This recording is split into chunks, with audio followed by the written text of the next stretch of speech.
un utensilio tan inesperado como apreciado.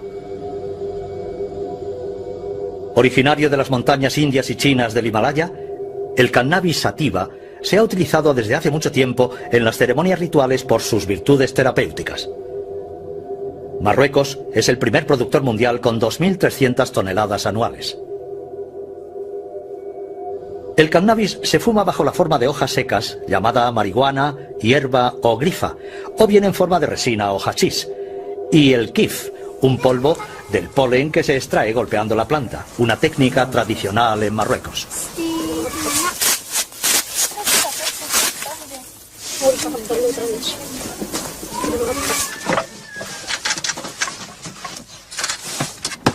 Con más de 160 millones de consumidores, es la droga ilegal más extendida en el mundo.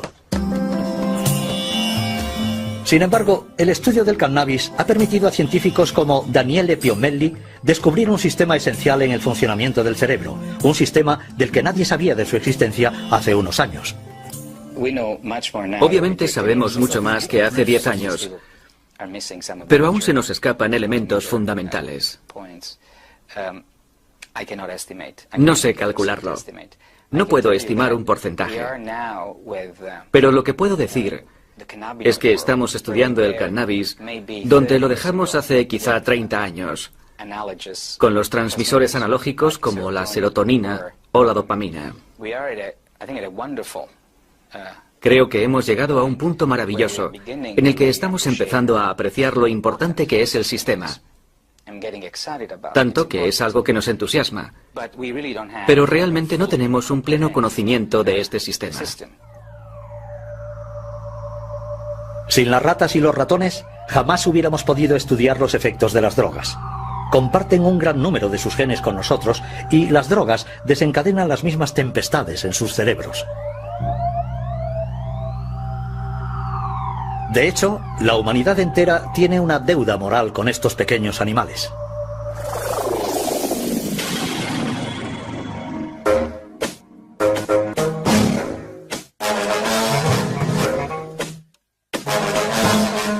Podemos drogar a las ratas, manipular sus genes e incluso diseccionarlas. Es la triste pero necesaria labor diaria de los laboratorios que comparan el estado de las ratas drogadas o genéticamente modificadas con las ratas controladas o normales.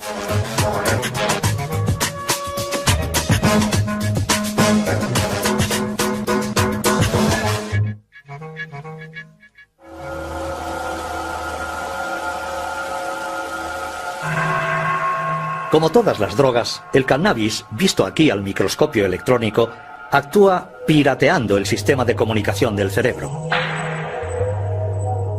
Pues nuestro cerebro se pasa la mayor parte del tiempo hablando consigo mismo. Su buen funcionamiento se basa en el diálogo incesante entre nuestros 100 millones de células nerviosas, las neuronas. Para hacer circular la información, las neuronas envían mensajeros químicos denominados neurotransmisores. Bien sea el dolor, el placer o el ritmo en el intercambio de información, los neurotransmisores regulan un equilibrio sutil y complejo, del que depende el conjunto de las funciones de nuestro organismo. Entre cada neurona existe un pequeño espacio en el que reina una intensa actividad. Es aquí, en la sinapsis, donde actúan los neurotransmisores. Para hacer circular la información de una neurona a otra, se dirigen a sus receptores correspondientes. A principios de los años 90, unos investigadores descubrieron que el cannabis se aloja dentro de ciertos receptores. Lo que esto quiere decir es que nuestro cerebro fabrica moléculas que se parecen al cannabis. Estas moléculas y sus receptores forman lo que expertos como Rafael Maldonado denominan el sistema cannabinoide endógeno, así llamado porque se encuentra en el interior de nuestro organismo. Desde la década de los 80 sabíamos que en efecto existen unos receptores específicos. Es decir, nuestro cerebro, nuestro organismo, está preparado para recibir estas moléculas, para recibir los cannabinoides. Nuestro organismo tiene unos receptores, unas proteínas concretas para fijar estos cannabinoides. Su función no es sentir los efectos del hachís o de la marihuana en absoluto. Es porque poseemos también un sistema cannabinoide endógeno. Para tener una idea de la importancia de este sistema cannabinoide endógeno, creo que hay que decir primero que la cantidad de receptores cannabinoides es mucho más importante que la cantidad de receptores para cualquier otro neurotransmisor clásico. Esta cantidad de receptores ha dejado perplejos a los investigadores. En ciertas zonas del cerebro, su número es hasta 12 veces superior al de los receptores de la dopamina.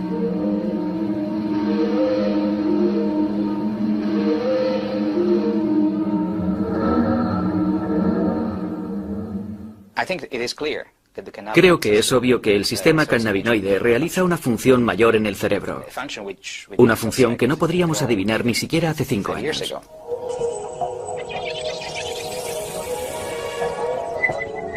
Dentro del cerebro, este sistema actúa sobre todo en el cerebelo, que rige la coordinación de los movimientos, en el tronco cerebral, que regula las funciones vitales, y en el estriato, el hipocampo y la amígdala, responsables respectivamente de los movimientos reflejos, de la memoria y de la ansiedad.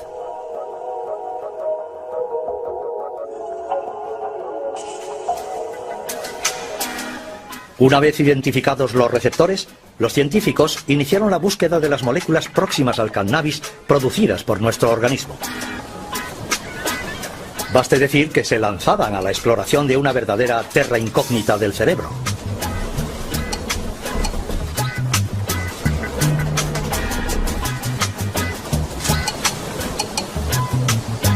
En 1992 consiguieron aislar la primera molécula cannabinoide, la anandamina. Su nombre proviene de la palabra ananda, que significa felicidad en lengua sánscrita. Le siguieron otras 4, pero algunos piensan que quizás existe una docena en total. Si los científicos han hecho estos descubrimientos tan tarde, es porque no tenían un buen retrato robot. Buscaban neurotransmisores clásicos, mientras que los cannabinoides no se parecían en nada a ellos. Tomemos el ejemplo de la dopamina. Este neurotransmisor espera en la primera neurona a que le den órdenes. Entonces se libera en la sinapsis para ubicarse en los receptores de la neurona siguiente. Los cannabinoides no existen como tales. Cuando el cerebro los necesita, se autofabrican utilizando la grasa de la superficie de las neuronas. Se reubican rápidamente durante la sinapsis y así pueden estimular a los receptores de cualquier neurona. Neurofarmacólogo en la Universidad Francesa, Jean-Paul Tassin estudia desde hace tiempo los efectos de la molécula activa del cannabis, la delta-9 tetrahidrocannabinol, o THC. Se puede decir que los humanos en su cerebro fabrican moléculas que son similares a las drogas.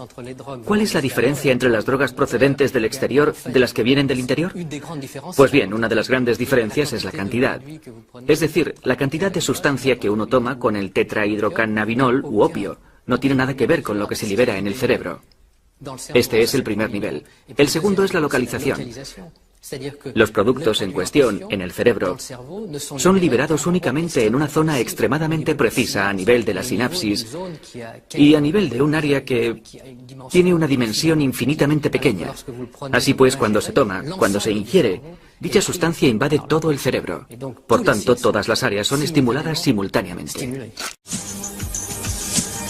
Eso es. Muy loco. Isso é. Pode crer.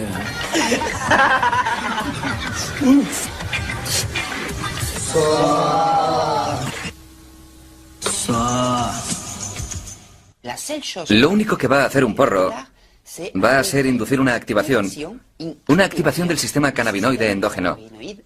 Entonces, todas las respuestas que el sistema cannabinoide controle van a ser activadas. Bajo el efecto del cannabis, los fumadores se vuelven eufóricos. Ciertos dolores y angustias se disipan. La sensibilidad a los colores y a los sonidos se acentúa. El recuerdo de acontecimientos recientes es menor. Los movimientos se ralentizan. Se estimula el apetito. Efectos cuya intensidad es menor en comparación a la cocaína o la heroína y que le valen al cannabis el apelativo de droga blanda. No provoca un efecto físico serio, algo muy importante en el cannabis que hace que la gente diga que consumirlo no es tan grave. Lo que sí existe es un efecto psicotrópico, pero para nada dramático. Así que puede haber defensores del cannabis de la misma forma que puede haber detractores del cannabis. Por eso es un debate perfectamente controvertido. Es un tema ideal para no ponerse de acuerdo. Uno puede estar en un lado u otro y prácticamente los dos puntos de vista tienen algo de razón.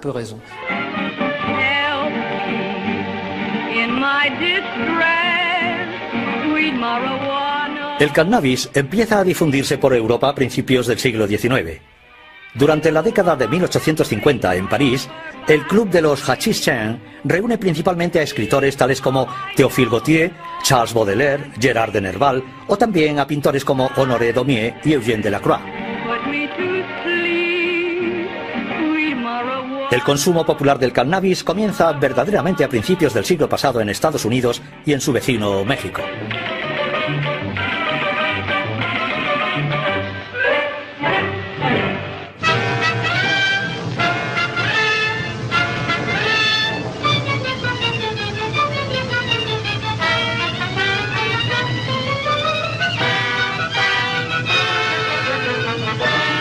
En los años 30, los países occidentales prohíben el cannabis. Las películas propagandísticas ponen en guardia a las familias. La marihuana es calificada como asesina de la juventud. Pero en ambientes musicales, los artistas y poetas de la generación Beat preconizan abiertamente su consumo.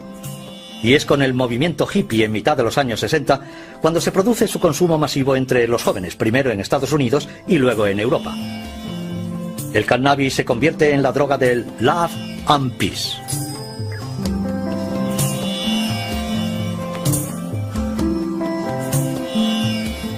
La dope, sur la dope, stone et tout. La plupart des trucs me rendent vraiment triste, ça. Le pied, la planète, il n'y a plus que ça. Toi tu fumes, toi. Tu fumes, toi. Tu fumes, toi. Tu fumes, toi. Tu fumes, toi. Tu fumes, toi. Tu fumes, toi. A finales de los años 60, las canciones de Bob Marley y el movimiento Rasta reivindican el uso de la gancha, el nombre jamaicano de la marihuana.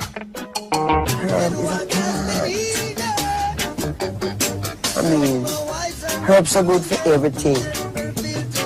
Why these people want to do so much good for everyone who call themselves governments and this and that? Why them say you must not use the herb? You see? And we check that and we can't find, we just see them just say, no, you must use it because you make you rebel, make you rebel, make you rebel.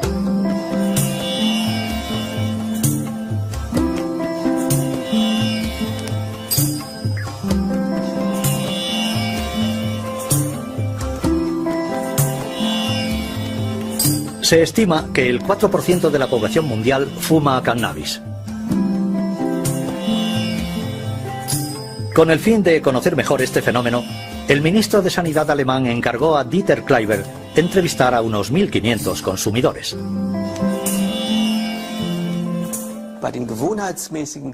Entre los consumidores regulares, parece que destacan de manera relativamente clara tres subgrupos, que a su vez hacen posible una subclasificación. En primer lugar, hay un grupo que se denomina los consumidores individuales, que consumen cannabis para relajarse tras una jornada de trabajo, la mayor parte del tiempo solos, escuchando música, leyendo, etc. Este primer grupo se distingue perfectamente de los que se denominan los consumidores de tiempo libre, que lo consumen con bastante frecuencia, como por ejemplo en fiestas, en discotecas, pero únicamente en compañía de otras personas y nunca cuando están solos. Pero el grupo más interesante era el tercero, aquellos llamados consumidores crónicos y de larga duración. Estos no solamente han comenzado a edades muy precoces, sino que también son generalmente más jóvenes, y su tasa de dependencia es la más elevada, en torno a un 28%. En conclusión, pensamos que la dependencia de los consumidores de cannabis puede tomar la forma de una adicción crónica. Sin embargo, si comparamos las cifras, es algo bastante excepcional porque concierne a un 1 o un 2% del conjunto del grupo de consumidores de cannabis. Y sobre todo a este grupo, ya vulnerable de por sí, que ha conocido con anterioridad problemas de adaptación, problemas psíquicos.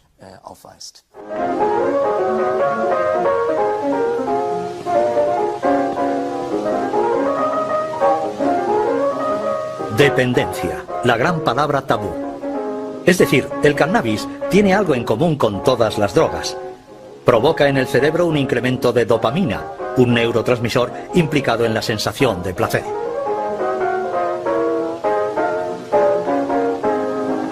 Oh, Jimmy, you're wonderful. You're just finding that out.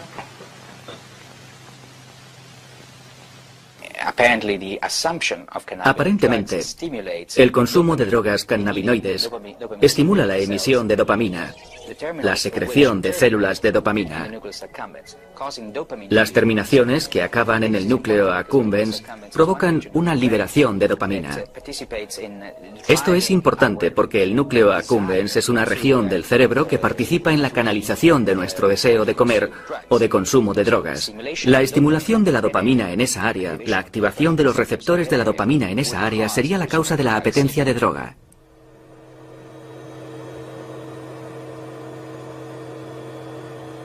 En su laboratorio, Rafael Maldonado pone a prueba las propiedades vigorizantes del cannabis en los ratones. En resumen, esta experiencia permite ver si los ratones desean el cannabis y por tanto pueden desarrollar una adicción.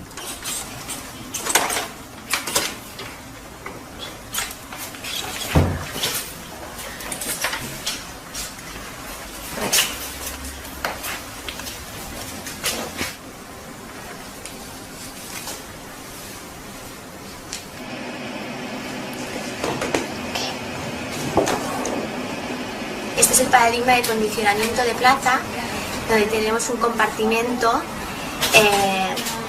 que el primer día, en la fase del pretest, pueden explorar libremente los dos compartimentos. Entonces, es para ver que no hay una preferencia inicial por ninguno de los dos compartimentos. Entonces, a partir de ahí empiezan las fases de condicionamiento, donde se asigna un compartimento a la droga y el otro compartimento al salino, que no es ni reforzante ni aversivo. Entonces, si la droga ha sido reforzante el día del test, los ratones pasarán más tiempo en el compartimento asociado a la droga. Si ha sido aversivo, pasarán más tiempo en el compartimento no asociado a la droga. Y cuando se les inyecta cannabis, los ratones pasan más tiempo en el compartimento negro, síntoma de que les gusta. Pero para medir el grado de dependencia en los humanos, médicos e investigadores echan mano del manual de referencia para diagnosticar los problemas mentales, el DSM-4. Este sistema, el DSM-4, permite definir los criterios para afirmar que una persona tiene un cuadro de ansiedad, un cuadro depresivo, de esquizofrenia o una adicción. Se trata de criterios. Si se utiliza de forma bastante estricta este sistema, podremos decir que sí, que el cannabis entra dentro de los criterios para inducir a una dependencia. Pero si analizamos el cannabis desde el punto de vista de la dependencia física, la cosa está clara. No, el cannabis, el consumo humano del cannabis, no induce a una dependencia física en el sentido de que abandonar su consumo arrastre problemas físicos o psíquicos importantes. No implica una dependencia física, pero obviamente puede llevar a un consumo abusivo y a una pérdida del control de su consumo. Sí, sí. Solo los fumadores crónicos son los que padecen síntomas psíquicos cuando dejan el cannabis. Estos signos deben de ser debidos a modificaciones en los receptores cannabinoides, modificaciones al parecer reversibles. Si uno ha fumado durante muchos años grandes dosis de marihuana y bajo ese estado uno deja de repente de hacerlo, semanas después o incluso meses después de dejarla, mostrará estos síntomas: depresión, ansiedad, pérdida de apetito e irritabilidad. La irritabilidad es un signo inequívoco. Es bastante interesante. Existen estudios que muestran que si se le administra a esta gente un poco de THC, simplemente un poco del principio activo, no la droga, o sea, la marihuana, con un poco de THC, el principio activo, desaparecen la casi totalidad de los síntomas. Lo cual indica que el cuerpo se ha adaptado a altos niveles de marihuana, frenando su propio sistema y que necesita mantener dicho nivel.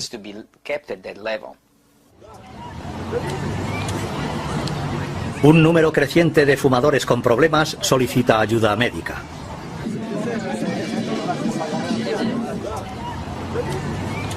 En el servicio de adictología de Philippe Battel, el 3% de las consultas tienen que ver con el consumo de cannabis. Lo que es verdaderamente importante con el cannabis es llegar a hacer un diagnóstico de la adicción de manera muy precisa. Y esto es a menudo complejo, porque si en otros productos existe una correlación muy clara entre la cantidad consumida y el nivel de dependencia o de riesgo, con el cannabis no conseguimos, por razones diversas, determinar esta relación. Por motivos elementales, es muy raro que los sujetos sepan exactamente qué tipo de sustancia están consumiendo, aun teniendo un suministrador fijo. La cantidad de THC en estas sustancias es extremadamente variable. Smoke, Mary? Thanks. Are you sure Jimmy will be back soon? Sure, any minute.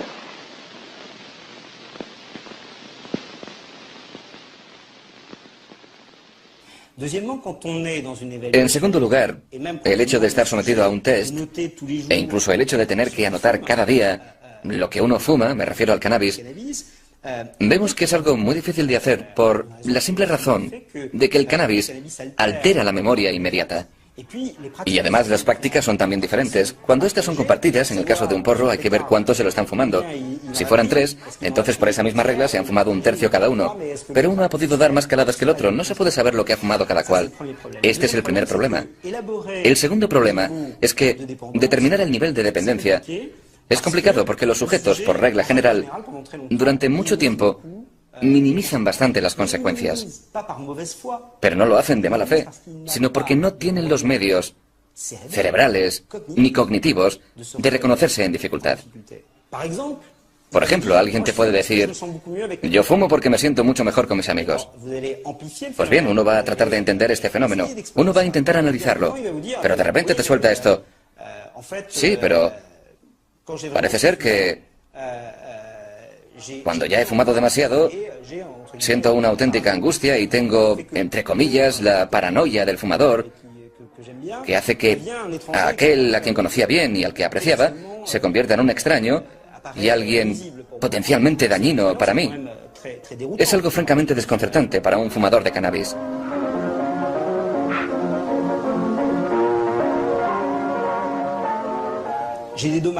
Soy consciente, dicen, de los problemas relacionados con el consumo de esta sustancia.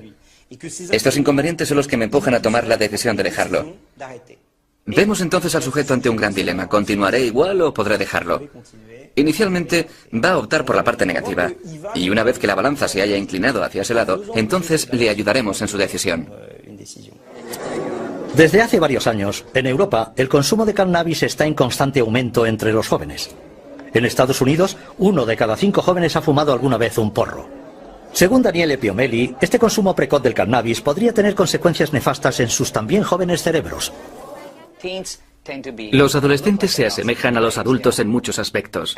Son tan altos como un adulto, algunos ya tienen barba, llevan una vida sexual, tienen todo lo de un adulto, pero hay algo que los adultos suelen perder, la curiosidad, una gran apertura a todas las cosas, un interés intelectual hacia todo. Y la razón de esto es porque los sistemas del cerebro implicados, como por ejemplo el sistema de la dopamina en los procesos de búsqueda, en los comportamientos indagadores, en la curiosidad, estos sistemas se desarrollan más tarde en la vida, concretamente hacia esta edad. Por tanto, si se empiezan a activar estos sistemas de forma inapropiada durante su etapa de desarrollo, el tipo de problemas generados más tarde en la vida pueden ser considerables. Now, the object is to get all that smoke into your lungs and as much as you can and hold it just for as long as you can. Judge, I need a warning. Now, come on. It won't hurt to try. Take it. You can never tell if marijuana will hurt you. It is inconsistent and unpredictable. Take it all the way Some down. grass may be weak Take another and some very strong, and each person will react differently to the same batch. Now you'll get better.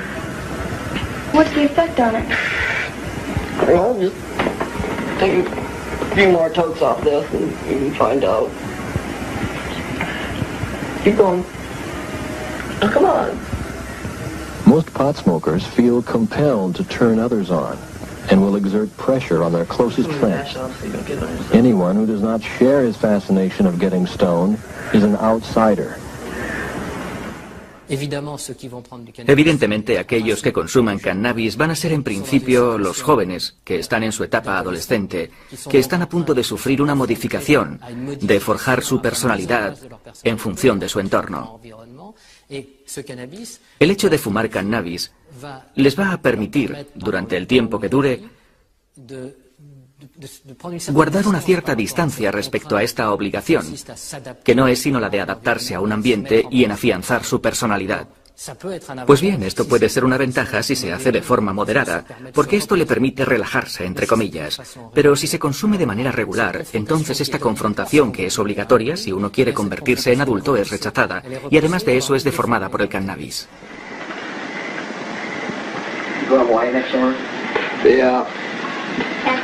The whole summer. At a critical time when young people must make decisions that will shape their future, the people who become dependent upon marijuana are dependent on an escape that makes the unreal seem beautiful and the reality of life seem unnecessary. No. Dad, wake up. Come on, Dad. Creo que si hubiera que poner un límite, ese límite sería a partir del momento en el que un adolescente empieza a fumar por las mañanas, es decir, al inicio, al comienzo del día, que es cuando va a hacer frente a los hechos cotidianos. A partir de ese momento, podemos decir que existe, tal vez, un riesgo al que hay que prestar atención. Failing this, the next tragedy may be that of your daughter, or your son, or yours, or yours, or yours.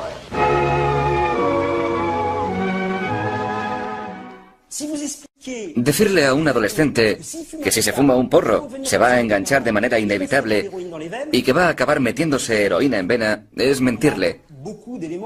Hay varios elementos para demostrar que no es así. Si se establece un canal de comunicación para disuadirle de fumar eso, no solo no lo va a hacer, sino que probablemente va a tener un efecto contrario.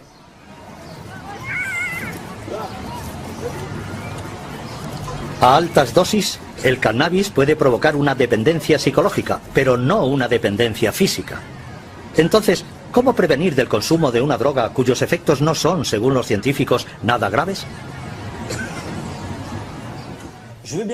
Yo quiero que se pongan medios contra el cannabis, y es necesario hacerlo. Pero hay que hacerlo, uno, con prudencia, y dos, teniendo en cuenta el hecho de que el 50% de los adolescentes lo consumen.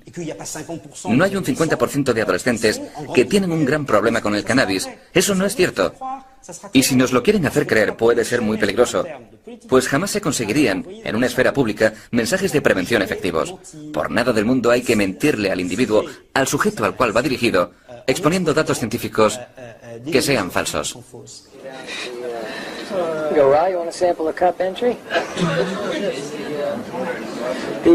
Bubble light. Bubble light. Nice sharp taste. Awesome.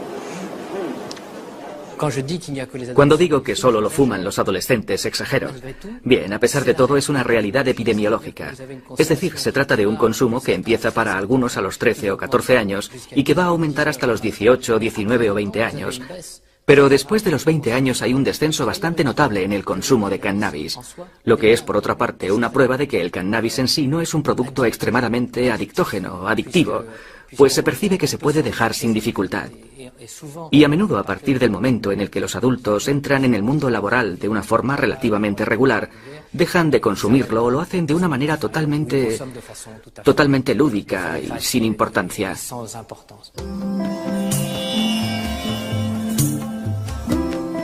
En la mayor parte de los países está prohibido el consumo y el cultivo del cannabis. Los más permisivos sancionan solamente su cultivo.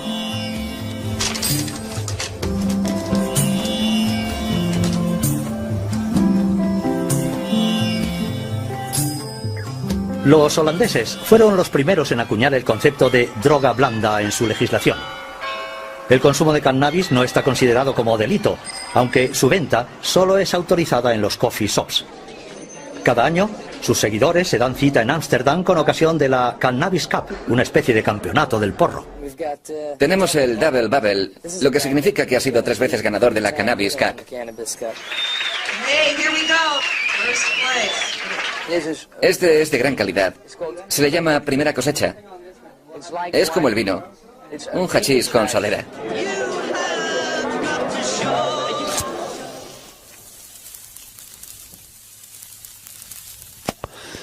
Sin embargo, durante estos últimos años, a esta droga denominada blanda la han acusado de ser desencadenante de un grave problema psiquiátrico, la esquizofrenia.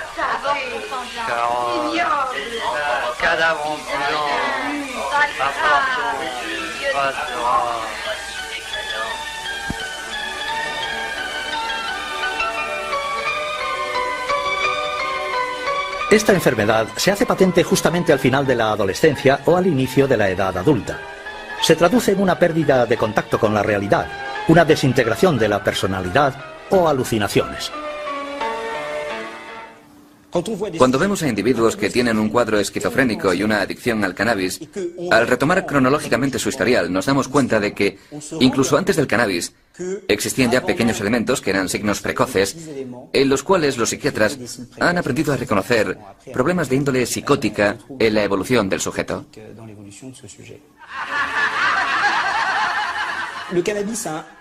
El cannabis hace el papel de exagerar, amplificar un fenómeno ya preexistente. Parece que se ha descubierto al revés el problema de la esquizofrenia y del cannabis. En efecto, los esquizofrénicos son particularmente predispuestos a la toxicomanía. Además de sus problemas de alcohol y tabaco, muchos consumen cannabis. Sí, los esquizofrénicos consumen mucho cannabis por razones que, por otra parte, han sido bien estudiadas y que son el hecho de que eso les permite encontrar una sensación, si no de euforia, al menos de placer. Sabemos que uno de los síntomas deficitarios de la esquizofrenia es la pérdida de esta capacidad de sentir el placer. El cannabis les permite conseguirlo farmacológicamente. Y además del hecho de tener que buscar el producto, que es, como todos saben, ilícito, y para el cual hace falta un proveedor que le suministre, también existe una sociabilidad. En el caso de los esquizofrénicos, el aislamiento es uno de los síntomas deficitarios de la enfermedad. Por tanto, de una manera evidentemente demasiado esquemática, podemos deducir que el consumo de cannabis por parte de un esquizofrénico tiene unos efectos benéficos que luchan contra su propia enfermedad.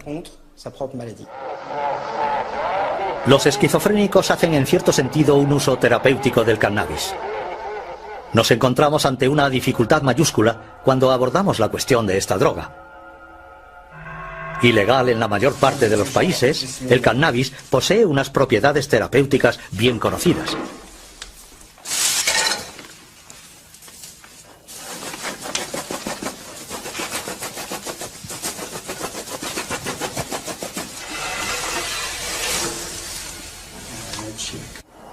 Non, la Moscou, c'est des poisons, ça. C'est pas des poisons, c'est de la médecine.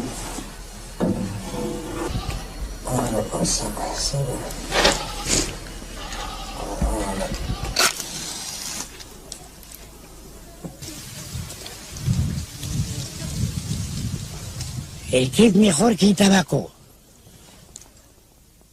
El siempre, de 50 años, yo fumar kiwi. El hachís debe trabajarse con cuidado, artesanalmente, para no perjudicar a la salud.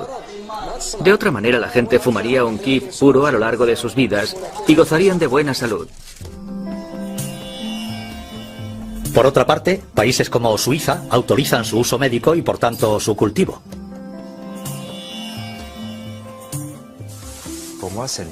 Para mí es una primicia, en el sentido de que los médicos suizos empiezan a recetar cáñamo a sus pacientes. Esto es un extractor de polen. Vamos a recuperar la resina y la apelmazaremos para que adquiera una forma dura, más fácil de transportar y de enviar a nuestros enfermos.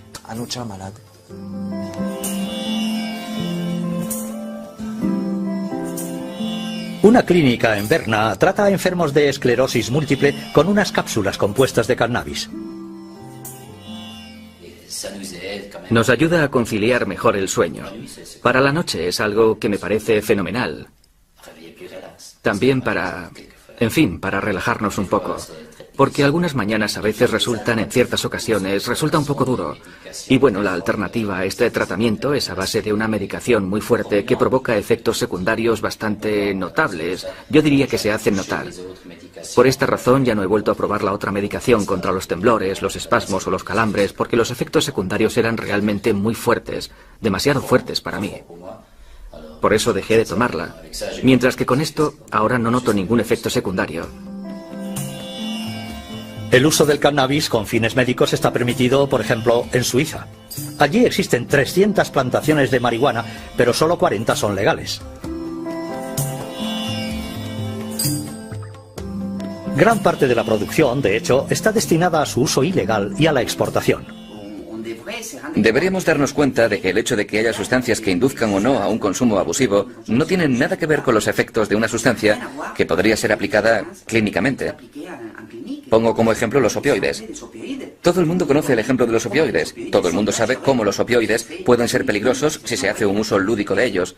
Pero nadie cuestiona la utilidad de la morfina para tratar el dolor en determinadas condiciones. En el caso de los cannabinoides ocurre lo mismo. En Francia, cada año, diversas asociaciones se reúnen para solicitar una revisión de la ley. Sus reclamaciones son sobre todo para que ciertos enfermos puedan fumar cannabis.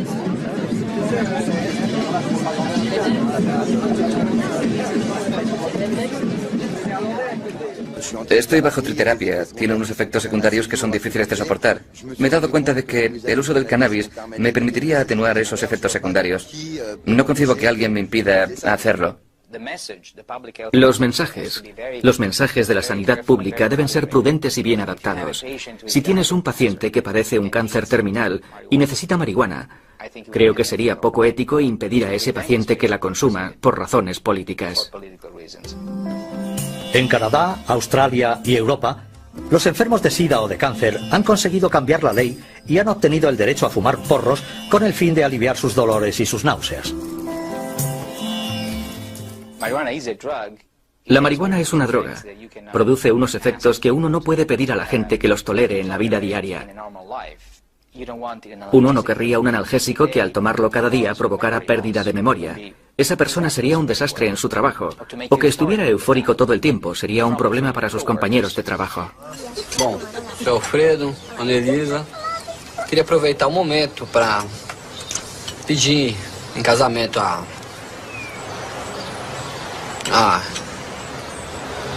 a mão da... Ai. Natália. A maconha mata de vergonha. No vamos a discutir si es peligroso o no. El consumo lúdico del cannabis, ese no es el asunto. Lo importante es que el sistema cannabinoide endógeno es un área ideal para investigar nuevos medicamentos. Creo que el dolor es una de las áreas en las cuales la investigación cannabinoide podría tener más impacto. El problema es conseguir un analgésico a partir de los endocannabinoides, de la biología cannabinoide, que no produzca efectos secundarios, que no produzca euforia, los problemas de desorientación de la memoria que produce el THC.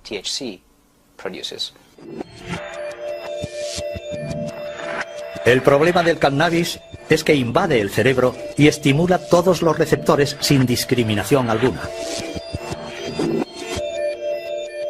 No es el cannabis en sí lo que interesa a los investigadores, pues también existen receptores cannabinoides fuera del cerebro, en el sistema digestivo, en los órganos genitales, en los músculos, pero igualmente en las fibras nerviosas que regulan el dolor.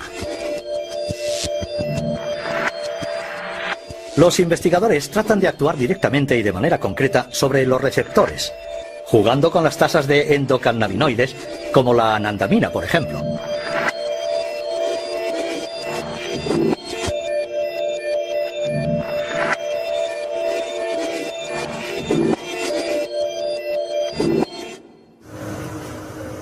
Daniele Piomelli ha desarrollado un medicamento antidolor que actúa sobre los receptores a nivel local. Para testar su eficacia, ha tenido que practicar una ligadura en el nervio ciático de unas ratas de laboratorio. Esta rata no ha recibido ningún tratamiento. Con un dolor intenso, apenas puede moverse.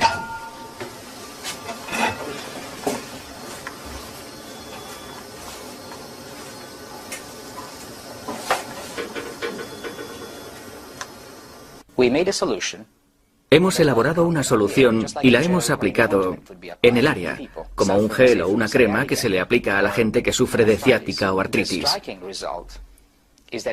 Lo asombroso del resultado es que los animales que han recibido tratamiento con la droga cannabinoide mostraban una conducta que indicaba una completa o casi completa desaparición de la respuesta al dolor.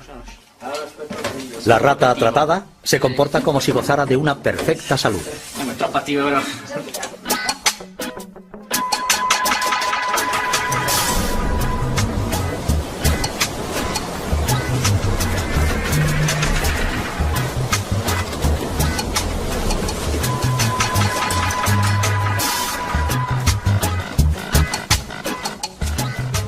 Este tipo de crema podría tratar dolores que ningún medicamento consigue aliviar hoy día. Es el caso de los dolores crónicos debidos a la diabetes, a lesiones en el sistema nervioso o incluso a la amputación de un miembro. Pero la investigación del sistema cannabinoide permite desarrollar aplicaciones todavía más sorprendentes que el tratamiento del dolor.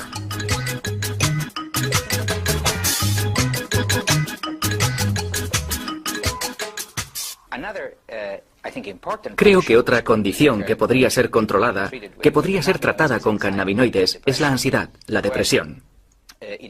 Experiencias con animales muestran que si se bloquea la desactivación de la anandamina, el camino que lleva a la destrucción de la anandamina, si se bloquea el acceso y se incrementan los niveles de anandamina, en lugar de tener los mismos efectos que provocan la activación de los receptores cannabinoides, tendremos solo unos efectos muy selectivos que incluyen un importante efecto antiansiedad en los animales.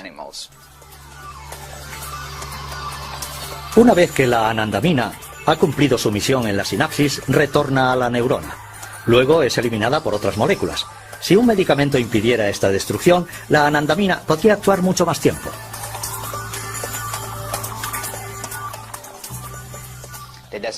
Esto no quiere decir que vaya a funcionar en las personas de la misma manera, pero ya es un paso, y ya podemos desarrollar nuevos componentes que con suerte nos lleven a dar con medicamentos contra la ansiedad en humanos.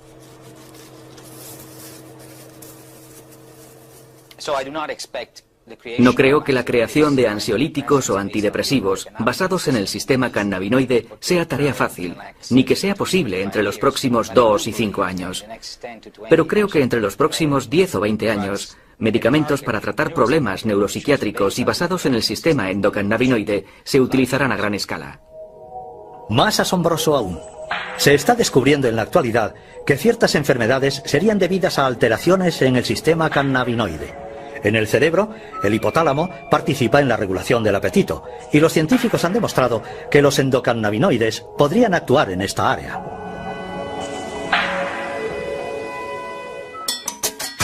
Esta propiedad puede servir para combatir la obesidad. Una compañía farmacéutica está a punto de sacar al mercado un nuevo tratamiento contra la obesidad inspirado en la ciencia del cannabis.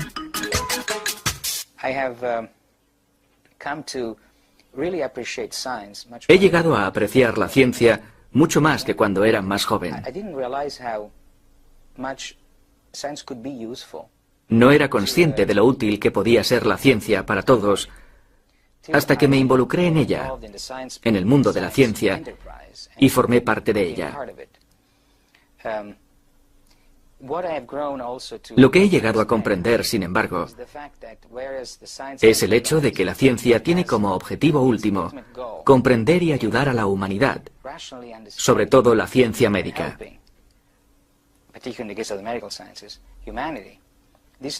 Estos conocimientos deben ser transmitidos al gran público, deben hacerse comunes, porque si no fuera así, no existiría la conciencia política.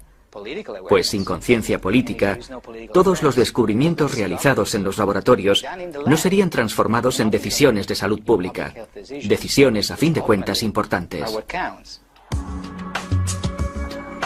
Durante largo tiempo, tergiversado por argumentos puramente políticos, el debate acerca del cannabis no puede prescindir de los datos científicos. El trabajo de los laboratorios, aún poco conocido para el gran público, podría modificar profundamente nuestros prejuicios contra el cannabis. Los científicos realizan progresos espectaculares en la comprensión de los efectos del cannabis. Y el hecho de poder descifrar nuestra mecánica cerebral abre unas perspectivas inéditas en los tratamientos médicos futuros. Se ha iniciado una auténtica revolución biológica para los investigadores.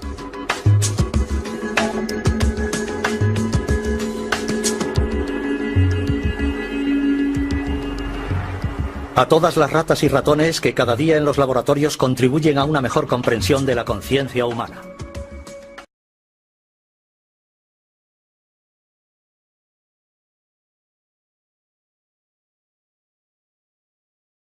Cannabis producidas por nuestro organismo. Baste decir que se lanzaban a la exploración de una verdadera terra incógnita del cerebro.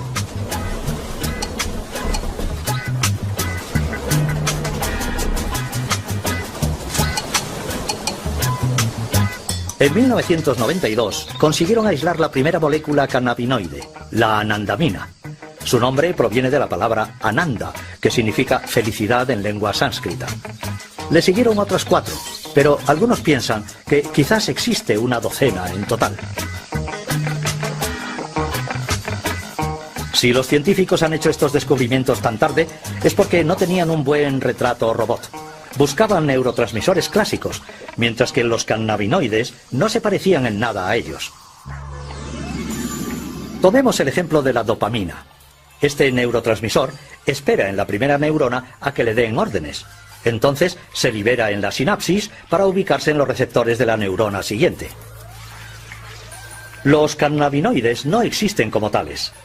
Cuando el cerebro los necesita, se autofabrican utilizando la grasa de la superficie de las neuronas.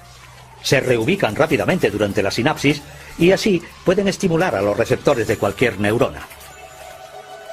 Neurofarmacólogo en la Universidad Francesa, Jean-Paul Tassin estudia desde hace tiempo los efectos de la molécula activa del cannabis, la delta 9 tetrahidro. Fijar estos cannabinoides. Su función no es sentir los efectos del hachís o de la marihuana en absoluto. Es porque poseemos también un sistema cannabinoide endógeno.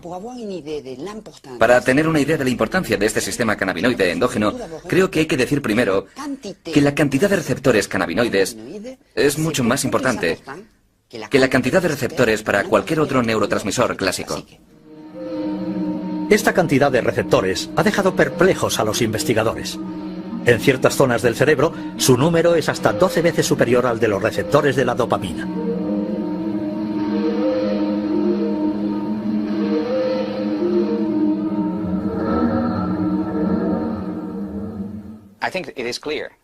Creo que es obvio que el sistema cannabinoide realiza una función mayor en el cerebro.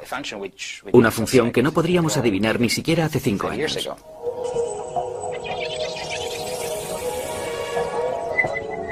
Dentro del cerebro, este sistema actúa sobre todo en el cerebelo, que rige la coordinación de los movimientos, en el tronco cerebral, que regula las funciones vitales, y en el estriato, el hipocampo y la amígdala, responsables respectivamente de los movimientos reflejos, de la memoria y de la ansiedad.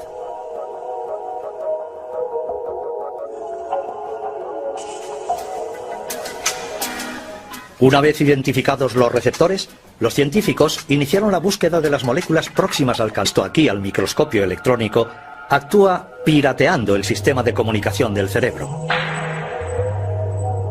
Pues nuestro cerebro se pasa la mayor parte del tiempo hablando consigo mismo. Su buen funcionamiento se basa en el diálogo incesante entre nuestros 100 millones de células nerviosas, las neuronas. Para hacer circular la información, las neuronas envían mensajeros químicos denominados neurotransmisores. Bien sea el dolor, el placer o el ritmo en el intercambio de información, los neurotransmisores regulan un equilibrio sutil y complejo, del que depende el conjunto de las funciones de nuestro organismo. Entre cada neurona existe un pequeño espacio en el que reina una intensa actividad. Es aquí, en la sinapsis, donde actúan los neurotransmisores. Para hacer circular la información de una neurona a otra, se dirigen a sus receptores correspondientes. A principios de los años 90, unos investigadores descubrieron que el cannabis se aloja dentro de ciertos receptores. Lo que esto quiere decir es que nuestro cerebro fabrica moléculas que se parecen al cannabis. Estas moléculas y sus receptores forman lo que expertos como Rafael Maldonado denominan el sistema cannabinoide endógeno, así llamado porque se encuentra en el interior de nuestro organismo. Desde la década de los 80 sabíamos que en efecto existen unos receptores específicos. Es decir, nuestro cerebro, nuestro organismo está preparado para recibir estas moléculas, para recibir los cannabinoides. Nuestro organismo tiene unos receptores, unas proteínas concretas para...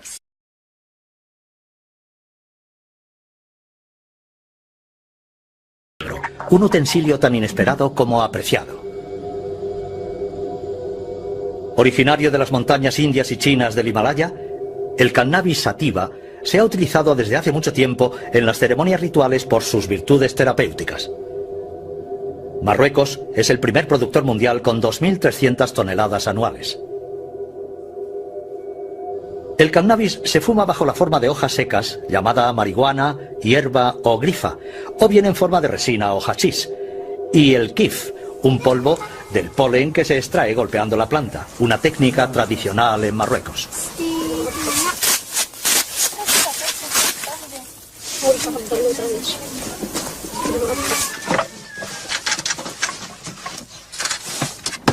Con más de 160 millones de consumidores, es la droga ilegal más extendida en el mundo.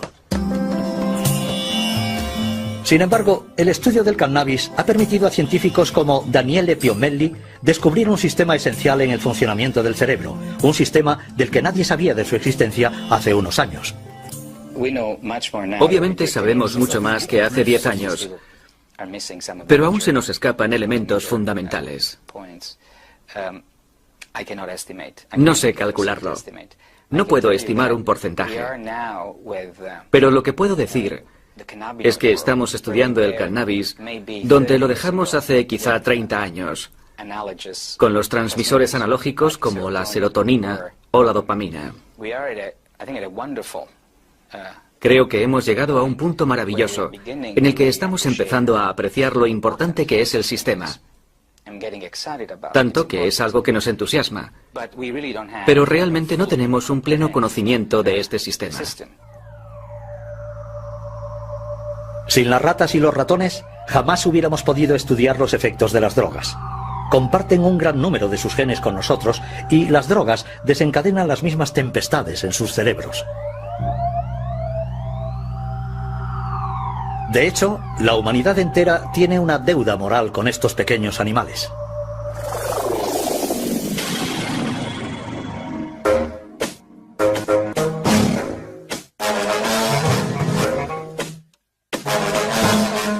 Podemos drogar a las ratas, manipular sus genes e incluso diseccionarlas. Es la triste pero necesaria labor diaria de los laboratorios que comparan el estado de las ratas drogadas o genéticamente modificadas con las ratas controladas o normales.